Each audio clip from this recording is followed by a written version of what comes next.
Szeretettel köszöntelek titeket itt lent a pincében, azt hiszem az idén még itt nem volt istentisztelet, ha jól emlékszem, talán egy. De legalább örülünk, hogy hűvös van itt. Néhány rövid hirdetnivalónk van jövő hétre, vagy a következő hetekre. Az első az csütörtökön lesz, a Fige csütörtök keretében a döntéseinkről lesz szó. Péntek reggel imádkozunk 7-től fél 8-ig. Gyertek egy rövid napkezdőre és hétvégére, vagy hétzáróra. Jövő vasárnap szerintem a templomban leszünk túl, valószínűleg, ha nem, akkor írunk, vagy kiállunk, és küldözgetünk innen-oda, vagy onnan ide, de hogy itt leszünk a két helyszín közül valahol.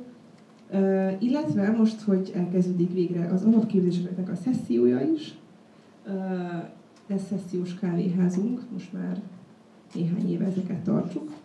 Ez most a következő 3 hétben lesz, kettől csütörtökig, reggel 10-től délután 4-ig. Nyitva lesz, gyertek, csatlakozzatok, tudtok tanulni, van csönd, van hűvös, ez nagyon fontos ebben a nagy melegben, illetve van jó társaság és kávé dögivel, úgyhogy gyertek. Illetve maradjatok utána itt teázni, nem kell átmenni. Aztán nincs is tea. Van kóla, meg fanta, és bozzaször, úgyhogy maradjatok áldott alkalmat.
Imádkozzunk ülve maradva az 51. Zsoltár szavaival. Könyörülj rajtam kegyelmeddel, Istenem, töröld el hűtlenségemet nagy irgalmaddal. Teljesen mosd le rólam bűnömet, és vétkemtől tisztíts meg engem. Tiszta szívet teremts bennem, Istenem, és az erős lelket újítsd meg bennem. Ne vess el orcád elől, szent lelkedet ne vedd el tőlem. Vidámíts meg újra szabadításoddal, támogass, hogy lelkem készséges legyen. Amen.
Isten igéjét Pál apostolnak a Timóteushoz írt második leveléből olvasom, annak első részének 3-tól 7-ig terjedő verseit. Tehát Pál apostolnak Timóteushoz írt második leveléből olvasom az igét, annak első fejezetének 3-tól 7-ig terjedő verseit.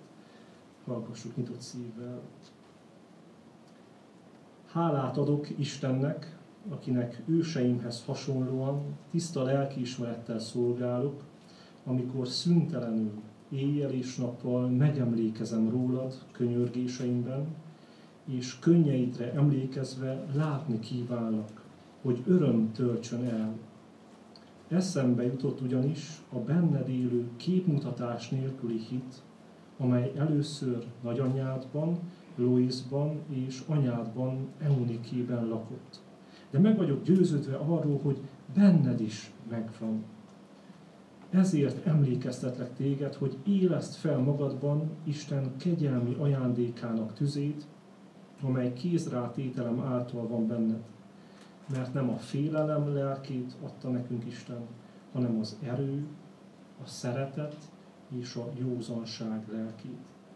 Ezért emlékeztetlek téged, hogy éleszd fel magadban Isten kegyelmi ajándékának tüzét, amely kézrátételem által van benned. mert nem a félelem lelkét adta nekünk Isten, hanem az erő, a szeretet és a józanság lelkét. Kedves fikések, ugye az elején lenne egy kérésem felétek, pedig az az én kérésem, hogy gondoljatok a ti legjobb barátotokra, hogyha nincs ilyen személy, akkor valaki olyan személyre, akivel ilyen nagyon bizalmas kapcsolatban vagytok, tehát egy személyre kell gondolni. Megvan? Megvan mindenkinek? Hogyha megvan, akkor az a kérdésem, hogy vajon szoktál-e tőle ilyen mondatokat hallani, hogy ha így folytatod, akkor ki fogsz égni? Hol van benned a lelkesedés? Nem vagy a régi. Egy ideje olyan kedvetlennek tűnsz. Ott van a híres sláger, ugye fáradtnak tűnsz, mintha nem a régi lennél, hol van a tűz. Szoktatok-e ilyet hallani a ti legjobb barátotoktól, vagy a szemétől, aki nagyon-nagyon közel van hozzátok? Ugye egy igazi barátnak a jellemző az, hogy tükröt tart felénk, ugyanakkor biztos támasz akkor, amikor mélységekben vagyunk, amikor nehézségeken megyünk keresztül, ott van mellettünk. Most ugyanezt tette Pál apostol is az ifjú Timóteussal, ugye bátorítja őt, és annyira tetszett az első ének, ezt nem én jeleztem ugye felétek, és annyira örültem ennek, nem ismertem, most először énekeltem itt veletek, ugye drága Szentlélek jöjj, bátorító, ugye, tehát erről szólt, hogy bátorítóként jöjjön legyen ott a mi életünkben. És Pál apostol is éppen így volt ott az ifjú Timóteus mellett. Timóteus azt lehet tudni, hogy a 30-as éveinek a közepe táján lehetett ekkor, amikor a levél elhangzik feléje, és hát még annyit róla, hogy gyenge fizikumú volt, szelíd természetű, aki könnyen megriadt egy bonyolultabb feladat előtt, és tudjuk azt, hogy mindezek ellenére, hogy voltak neki ilyen gyengeségei, mégis nagyon sokra hivatott el. Ugye tudjuk azt, hogy az efézusi gyülekezetnek volt ekkora vezetője, nagyon széles körű feladatot, szolgálatot kellett neki ellátnia, és hajlamos volt arra, hogy ilyenkor magába boruljon, elcsüggedjen, és olyan bátortalanná váljon, és ekkor hangzik el az apostol részéről felé ez a bíztatás, ez a bátorítás. És ugye itt azt mondja az apostol neki, hogy élessze fel, vagy a régi fordítás szerint gerjessze fel magában az Isten kegyelmi ajándékának a tüzét. Mit is jelent ez a régi kifejezés, hogy gerjeszteni? A tüzet szokták ugye gerjeszteni, akkor, amikor már kezdenek kialudni, amikor csak éppen a pislákol, hogy akkor szoktuk gerjeszteni a tüzet, hogy újra lángra lobbanjon is. Valahogy ez lehetett ott Timóteusban is, hogy ott volt a láng, csak már nem égett olyan erővel, csak olyan ilyen takarék lángon égett, és ezért bátorítja itt az apostol őt. Egy nagyon érdekes videót láttam még régebb, két gyújtót mutattak be, mindkét gyújtó ugyanolyan lángon égett, és fogták az egyik gyújtót, beletették egy kis tálba, és kezdtek rá vizet tölteni. És valahányszor vizet töltött az illető, akkor sorolt ilyen tulajdonságokat, tehát ez a gyújtó ugye bennünket, embereket szimbolizált, és töltött először egy kis vizet, és akkor mondta például azt, hogy félelem, harag, megfelelési kényszer, aggódás, halogatás, önbizalomhiány, és így tovább, ameddig megtelt, amíg ellepte a víz a gyújtót. És utána pedig kivette a vízből a gyújtót, és ismét megpróbálkozott, hogy próbálja meggyújtani. Mit gondoltok, sikerült? Meggyújt a gyújtó? Hát nem kapott lángra, és ekkor pedig, ugye említettem, hogy két gyújtó volt, fogta a másik gyújtót, azt meggyújtotta, oda tartotta a másik gyújtót is, és miközben az ott felmelegítette, utána nagyon döbbenetes volt, hogy ismét lángra kapott a gyújtó. Itt mielőtt amikor megérkeztem, így Dorottyának mondtam, hogy gondolkoztam, hogy ezt itt előttetek is bemutatom. Hát bevallom, hogy mielőtt jöttem, otthon megpróbáltam, és elmondom, hogy jártam. Nem hagytam elég sokáig szerintem a vízben, és hogy kivettem, már meggyújt. Utána, amikor visszatettem, utána nem sikerült meggyújtani, de mégis úgy gondoltam, hogy megosztom veletek, hiszen ez nagyon jól szimbolizálja azt, hogy mire is van szükség. Ugye itt Pál apostol az, aki bátorítja Timóteust. Ugye itt énekeltük azt, hogy jöjj Szentlélek bátorító úr a mi életünkbe. És ugye valóban erre van szükség, hogyha azt érzed, hogy úgy meglankadtál, hogy ugye a kiégés szélén vagy, hogy már kiégtél, hogyha már csak olyan takaréklángon ég a te életed, akkor ugye mi a fontos, mit üzenít az ige? Tehát a kapcsolódás. Ugye ott volt Timóteusnak, ugye Pál apostol, aki bátorította, érezze fel Isten szent lelkét. Tehát kapcsolatba kerülni. Ugye mennyire sokat jelent, hogyha van egy ilyen igaz barátunk, akiben ott lángol még mindig az Isten szent lelke, és által így az ő biztatásának, bátorításának köszönhetően mi is újra ugye lelkesekké, ugye Szentlélekkel teljesekké tudunk válni. A legfontosabb az, hogy ugye Istennel kerüljünk ismét mély belsőséges kapcsolatba. Gyökösi Endre fogalmazza meg azt, hogy lenni annyi, mint kapcsolatban lenni. Lenni annyi, mint kapcsolatban lenni, kapcsolódni ugye Istenhez, hogy újból lángolni tudjon a mi életünk. Mi is volt az, ami ezt az ifjú Timóteust, ami az ő életében kioltotta a tüzet? Itt azt olvassuk, hogy a félelem. Ugye a félelem volt az. Ezért bátorítja őt az apostol, hogy nem a félelem lelkét adta nekünk az Isten, hanem az erő, a szeretet és a józanság lelkét. Mindenki fél valamitől. Nem tudom azt, hogy te most mi miatt félsz. Talán egy vizsga miatt, a közelgő szesszió miatt, vagy amiatt, mert most már talán utolsó éves vagy, és félsz attól, hogy mit hoz a jövő. Nem tudom, hogy milyen félelem van benned. Arisztotelész úgy tartotta, hogy élete során az ember gyakran attól fél,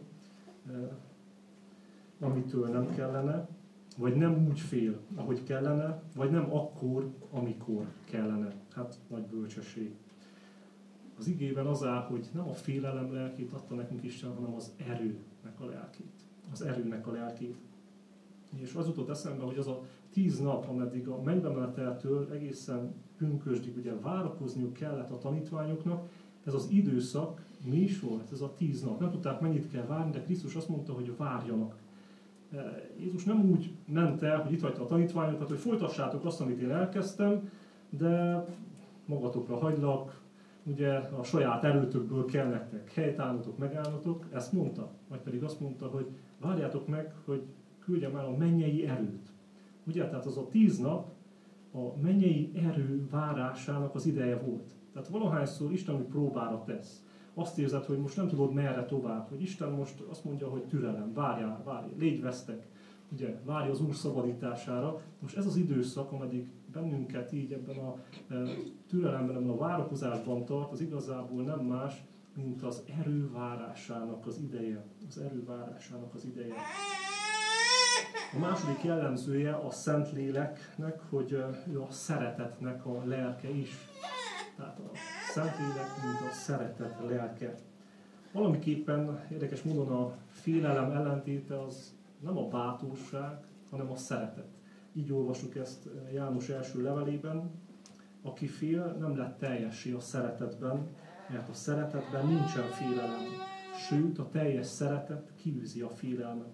Mert a félelem gyötrelemmel jár. Szeretet lelke.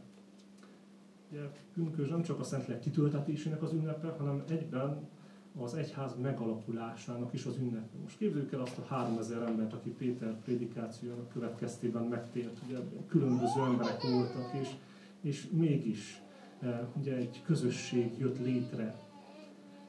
Ugye, tehát, hogy a szeretetet munkálja ki a Szentlélek. A Szentlélek, mint aki közösséget épít, mint aki segít, hogy lebomoljanak azok a falak, amelyeket mi felépítünk, ugye, és segít abban, hogy a szeretet legyen az, ami összetart bennünket.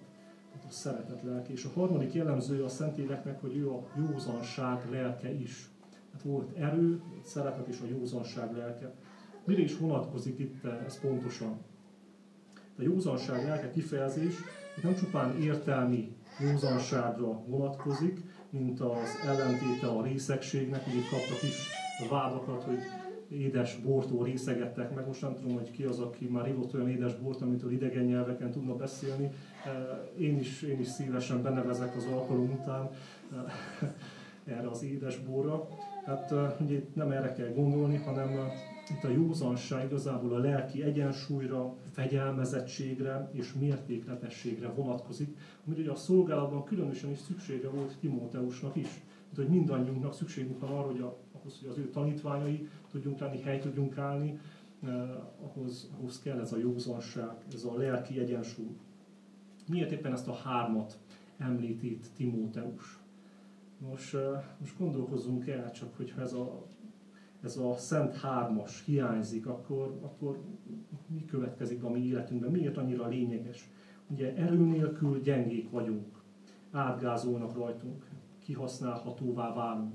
Szeretet nélkül olyan hidegekké válunk, közömbösökké leszünk. Józanság nélkül pedig nincs ott az a lelki tartás, az a lelki egyensúly, hanem könnyen vakbuzgókká leszünk, és hajlamosak leszünk arra, hogy a végletekben gondolkozzunk. És feltevődhet most bennetek a kérdés, hogy hogy is van ez, hogy kapjuk az Isten szent lelkét, ott van bennünk, és akkor utána mégis ugye az ki tud hűlni. Tudjátok, Jézus Krisztus, akkor, amikor kapja a szent lelket, ott a Jordán folyónál, amikor történik a keresztség, akkor az ő megkeresztelés, akkor mi történik utána? Azt olvasjuk, hogy a lélek kivitte őt a pusztába. Kivitte őt a pusztába, és mi történik ott? A gonosz megkísértette. Ugye 40 napig volt ott, tudjuk azt, hogy böjtölt is, és annyira érdekes ez is, hogy ugye alig kapja a szent lelket, már is jön a kísértés. És ez így van mindannyiunk életében. Ugye kaptuk az Isten szent lelkét, ez nem azt jelenti, hogy akkor nekünk nem kell tennünk semmit sem érte. Hiszen látjuk azt Jézus Krisztus életéből, és itt, hogy rögtön utána jönnek a kísértések. Jön a próba, jön a külső kísértés a gonosz részéről, és jön ugye a belső kísértés is. Tehát próbákat kell nekünk kiállnunk. A gonoszt így is nevezik, hogy antilélek. Antilélek. És Gyökösi Endre így magyarázza, hogy igazából onnantól kezdve, hogy mi kapjuk az Isten szent lelkét, az antilélek, a gonosz lélek, mindent elkövet annak érdekében, hogy kiszorítsa az Isten szent lelkét a mi életünkből, a mi szívünkből. Tehát folyamatosan nekünk, mondjam így, figyelnünk kell arra, ez egy állandó odafigyelést igényel, hogy ha kaptuk az Isten szent lelkét, akkor törekedjünk arra, hogy ő továbbra is ott éljen, ott lobogjon, hogy növekedjünk a lélekben, mert Isten adja, hogy akarja adni, csak kérés az, hogy mi is oda tesszük-e magunkat, és törekszünk arra, hogy valóban ott maradjon az Isten szent lelke is, és valóban ne kialudjon, ugye, hanem valóban lángoljon. Hát mindannyiunk szívében, lelkében ott van az Istennek a szent lelke, hogyha Jézus Krisztusban vagyunk. Lehet, hogy néha mi is elcsüggedünk, mint ahogy itt az ifjú Timóteus elcsüggett. Fontos az, hogy vágyódjunk a kapcsolatra, a testvéri kapcsolatra és az Istennel való élő kapcsolatra, és mi magunk is kérjük őt, imádkozzunk azért, hogy minél inkább betöltekezzen, és a mi életünkkel valóban tudjunk őre mutatni, tudjunk lángoló, Istenre mutató, Krisztusra mutató életet élni. Hát ebben segítsen meg mindannyiunkat, mennyei Atyánk. Ámen. Áldott az Isten, aki meghallgatja könyörgésünk szavát. Ámen. Most pedig imádkozzunk Jézus szavaival is. Mi Atyánk, aki a mennyekben vagy, szenteltessék meg a te neved. Jöjjön el a te országod, legyen meg a te akaratod, amint a mennyben, úgy a földön is. Mindennapi kenyerünket add meg nékünk ma, és bocsáss meg vétkeinket, miképpen mi is megbocsátunk az ellenünk vétkezőknek. És ne védj minket kísértésbe, de szabadíts meg a gonosztól, mert tiéd az ország, a hatalom és a dicsőség mindörökké.